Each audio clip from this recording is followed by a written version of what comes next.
Hey everyone, this is Patrick and it is time for another edition of Heavy Therapy. This is part 3 of my top 40 albums, hardcore metal albums of 2025. This was an interesting 10 to go through because they kept moving back and forth. And what I had as my number 11 for the longest time got pushed up. So enjoyed going through these again, really seeing where they fit. Some themes that I gleaned were most of these bands are newer bands in terms of they started around 2015. They took some time to put out their debut album. So these are newer bands, but also bands that are becoming veterans at the same time. So some great debut albums here. Some albums that have some bands that have had multiple albums, of course, are also on this list. So let's begin. Number 20 is going to be an album from the band Morbific. And this band kind of exploded on the scene in 2020, 2021 from Finland. If you know my channel at all, you know I love Finnish death metal, gnarly riffs. These are young men playing death metal that could have came out in 1991, 1992. Great cover art here by Chase Slacker. He's the guitarist in Caustic Wound and Mortiferum, does all their artwork as well, or at least, yeah, I think so.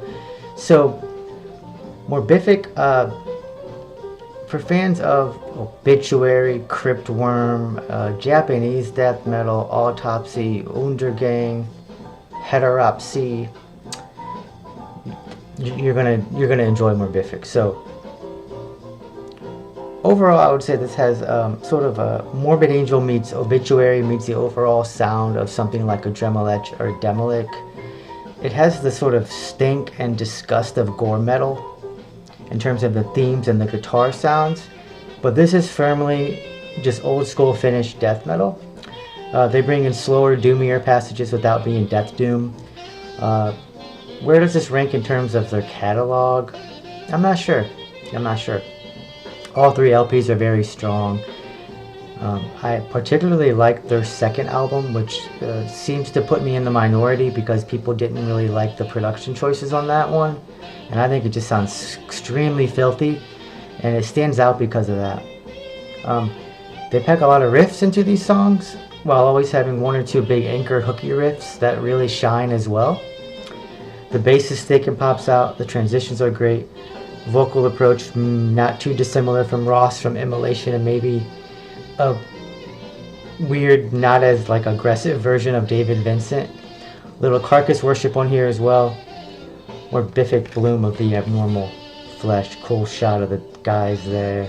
Love the border art.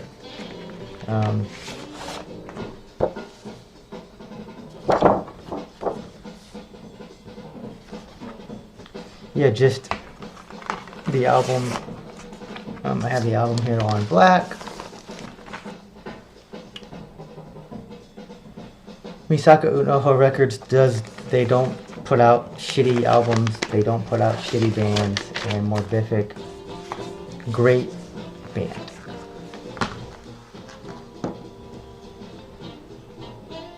Number 19 is a band that's been around since 2017. This is their second LP. This is Proscription with Desolate Divine. Band from Finland as well. 9 tracks, 45 minutes of music. Dark Descent Records came out in August. Morbific came out in April. Black and Dissonant death metal. Think Behemoth, Golgotha Remains, Ulcerate.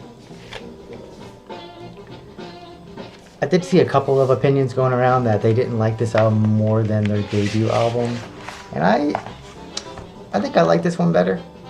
Cool, comes with a cool book.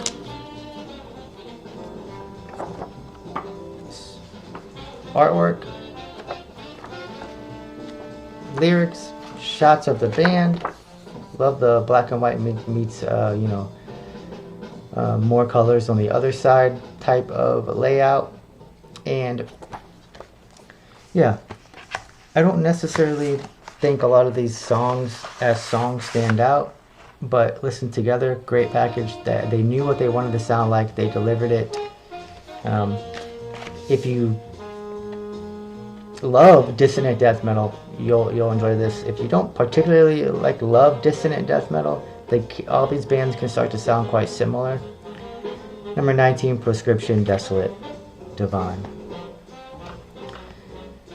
Number 18 is Lamp of Murmur with the Dreaming Prince in Ecstasy. Washington, LA based one-person project here. 9 tracks, 53 minutes and 16 seconds of music, out on Wolves of Hades. I believe it's only out on CD right now. Look for the vinyl in later this year. Came out in November. Project's been around since 2019. This is the 4th LP. Black metal with some gothic and new wave in here. Lots of keys. The artist here goes by the mononym, the letter M. So M's guitar work is thrashy heavy metal. The most black metal part of this album is his harsh vocals. They also kind of mirror Angela Gossow from early Arch Enemy without all the studio magic effects that and filters that I think she had on hers. Though he might have them on his as well, but it sounds more raw, more natural. Intro is this big synth and piano song. It's atmospheric, dark, cinematic, and campy in the best way. It's big and daring you to enter into this sort of story of hubris, madness, and greed. Track 5, Angelic Vortex, is an interlude that would not be out of place on that last Blood Incantation record. Kind of this wobbly, psychedelic, neoclassical guitar picking, kind of haunting choral synth parts. Comes together very well. That leads us into a big three-part centerpiece. It's the title track in 3 acts, 23 minutes long. Yeah, so lots of music, lots of ideas, but not avant-garde all over the place. Very self-contained, knows what it wants to do, and just quite strong stuff here. Clean vocals throughout the album that are going to be hit or miss. It did fall a bit for me as I revisited it, but good stuff here. The first Lamp of Murmur album that really has appealed to me. Number 18, Lamp of Murmur, The Dreaming Prince in Ecstasy. Number 17 is Void Ceremony with Abditum. Bands from Ramona, California. 9 tracks, 29 minutes and 48 seconds of music, put out on $20 spin in November. This band's been around maybe the longest on this set of 10 here. 2013, 3rd LP. They take their time. They craft their ambitious pieces of art. This is the project of Garrett Johnson, plays guitars and vocals on here, main songwriter, if not the songwriter, and amazing guitarist. This album features a new second guitarist, Jason McGeehan, who is in Seraphic Disgust as well. I need to check that band out. Rounded out by Dylan Marks on drums and Damon Good on bass. That Damon Good is the guitarist and vocalist of Cauldron Black Ram. Cover art here by Kazuzu, which is a woman from France. That's all it says about her on the Metal Archives. Great stuff. It looks familiar in terms of, I thought maybe it was the same artist as last time, but it's not. So cool artwork.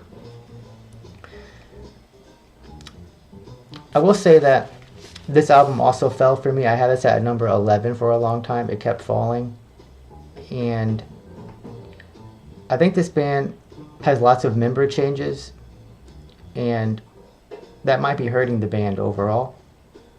But I would like them to do something a bit, I know this sounds crazy because they're an ambitious band, but a bit more ambitious, a bit longer, a bit more, a bit better songwriting. The guitar pyrotechnics, the melodies, the clean production, the virtuosity here is amazing. I like the concept.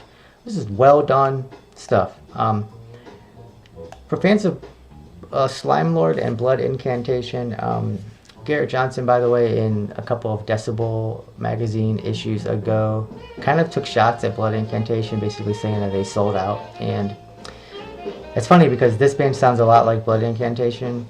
I guess what Garrett might mean is that Blood Incantation has sort of bit more crossover appeal because they bring in progressive rock, they bring in krautrock rock, they bring in sort of more electronic influences. But all that seems to be quite genuine and in good faith, from my amateur opinion. But I thought it was just kind of funny and pretentious and unexpected, because I think the Blood Incantation guys all around seem to be pretty well liked and respected, and the best live band that I've seen in a long time last year was Blood Incantation. Void Ceremony, Abditum, number 17 on my list. Number 16 is a debut album. Band's been around since 2015, took their time to put out a full length. This is Ossuary with Abhorrent Worship. Wisconsin-based band, 6 tracks, 37 minutes, out on Misaka Un Oho Records. It was released in May. Cover art is by Morgan Sorensen. Also goes by C Machine. And cover art really grew on me. I like the line work. It's different than most death metal album covers. 3-piece band featuring Izzo on vocals, Nick Johnson on drums and songwriting, and Matt Jacobs on bass. This is doomy death metal, but I don't think it's death doom necessarily, though it is for fans of slower to mid-tempo stuff. Great vocals. Izzy sounds like she was sick with influenza, very dry and full of just vitriol and hate in her vocals, and pain. Favorite song is number 4, Instinctual Prostration. Has a cool groovy riff that really speeds up the song towards the last third. Great drumming and tempo and rhythms on this song. And then Izzy brings in another great riff before the track is over. I can see why some people think this is a wall of sound, or that they can't really distinguish song from song, but considering it's a 3-piece, and it's relying a lot on Izzy here, and it's just fantastic stuff. You like 1990s death metal, you're gonna like Ossuary Abhorrent Worship.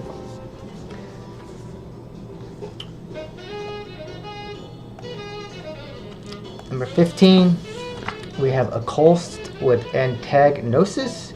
Georgia band, 9 tracks, 28 minutes of music, out on Everlasting Spew Records. This is their second LP. Band's been around since 2018. Cover art is by Justin Stubbs. Happens also to be the main guy here from Occulst. You might know Justin Stubbs from Incoffination and Father Befouled. Vocals are in the Ossuary school. Truly sounds like it was made in 1992. Extremely one-note, deep, low gutturals. But the vocals are also low, and they're low in the mix, but centered in the mix. So you can follow along if you choose to. It's a Guitar Lovers album. Guitar tone sounds like early Incantation and Suffocation. A very short album, but I like having it on. Yeah, just Guitar Lovers, riffs, heavy, angry, evil stuff. Occulst with Antagnosis, my number 15 album of 2025. Number 14, Vile Apparition, Malignity, Australia death metal, 11 tracks, 34 minutes. Misaka Un Oho Records, came out in October. Band's been around since 2017. They had a split with Miscreants that's how I first learned of them. No details on the cover art. This sounds like it came out in 1995. I don't know if I've heard an album that sounds more like Pierce From Within than this one. Not as not as fantastic, but yeah. I also hear a little bit of a Sinister vibes on here, particularly their album Hate. Modern parallels might be Fulci, Faceless Burial, a little thrashy Sepultura influence on here. Solos that belong on an aggressive thrash metal album. Yeah, this is just dripping with reverence for 1990s death metal. You know what you're going to get from Australian bands. They don't fuck around. Vile Apparition, Malignity is my number 14 album of 2025. Some other bands that they sound like: Cryptopsy, Morbid Angel, Suffocation, 200 Stab Wounds, and Mutilation Barbecue. Alright. 13 is Jindad with Svetkelts, bands from Norway. 8 tracks, 42 minutes of music out on Osmos Productions, came out in September. This is a band that's been around since 2015. This is their 6th album, 3-person band. Believe that this is Danish. It could be Norwegian, but according to Google Translate, it's Danish. It's a North Germanic language. I apologize if I'm incorrect of which language is the primary or only language on this album. I believe Jindad stands for sort of like aborted rebirth. Cool, very cool name.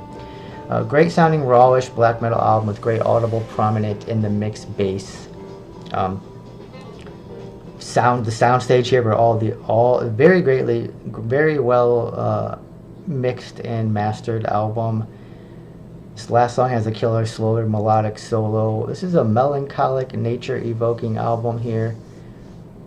Vocals, especially on track 6, remind me of they evoke Mortis from Marduk, especially the later Marduk. But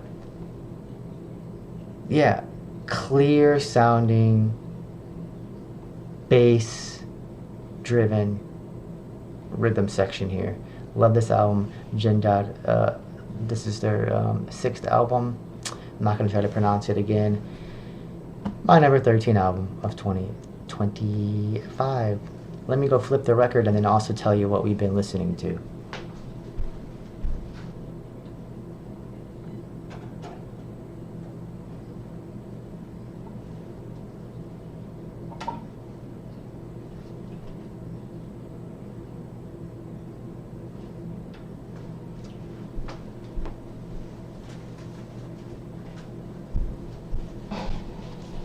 We've been listening to The Freedom Sound by the Jazz Crusaders. This is an original press. Don't exactly recall what year it came out. 1961 on World Pacific Records. It was recently reissued by Blue Note, and I found this here in one of my local shops. That sounds amazing. So yeah, cool band. I believe they know they changed their name to maybe just the Crusaders. Can't quite recall right now. The Jazz Crusaders, Freedom Sound, great jazz. Number 12, this album, I learned about them from Mike Seatown's list, had to check it out and was blown away. This album just came out in December. This is Ebony Pendant, and I forgot the name of the album. This is the album's called Threnodies from the Cold Lands, and boy, aware of this project, saw the name going around a lot whenever I was in my sort of raw black metal phases throughout the last few years. I would check out bands that look and sound like this band. I don't know if I've ever pressed play on an Ebony Pendant release, though I probably have. But this one, Threnodies from the Cold Lands, love this album. Love it. 5 tracks, 35 minutes, 30 seconds of music, and independent released projects from, the guy is from Seattle. And his name is Simon Kosboom. Raw, icy, second wave black metal right here. Melodic tremolo picking. Love the songwriting and overall atmosphere created on this album. Also, the mixing and overall sound stage here is well done, especially the clean guitar parts that start certain songs like track 3, Library of Mazes. Great songwriting here with minimal, instrumentation. Minimal instruments used. The song mostly has these tremolo pick riffs that transition into more galloping, battery, groovy riffs. Back and forth. Then there's some great doomier or faster parts, some lead-led bridges. For fans of Fua, early Dark Throne, early Immortal, Horna, and Black Silice. This album, loved it right away. It has stayed this high when I've kept revisiting it for 5 or 6 different times so far. It's quite high for a album that I haven't listened to, more than that amount, but it's great. Ebony Pendants. Third album, called Threnodies from the Cold Lands, is my number 12 album of 2025. Number 11, Mortual with the Altar of Brutality. Costa Rica, 8 tracks, 35 minutes of music, out on Nuclear Winter Records. Came out in July. I love their EP. They came out last year or 2 years ago. That actually probably even means 3 years ago at this point. It's 2026 already. Band's been around since 2016, but they took their time to craft their debut LP. Cover art is by Marcelo Almeida. One of my favorite cover arts of the year, if not ever.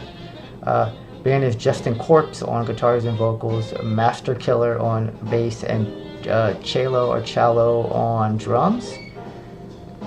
If I hadn't already given my Outer Heaven riff style album of the year to Depravity in my last list, I'd give it here.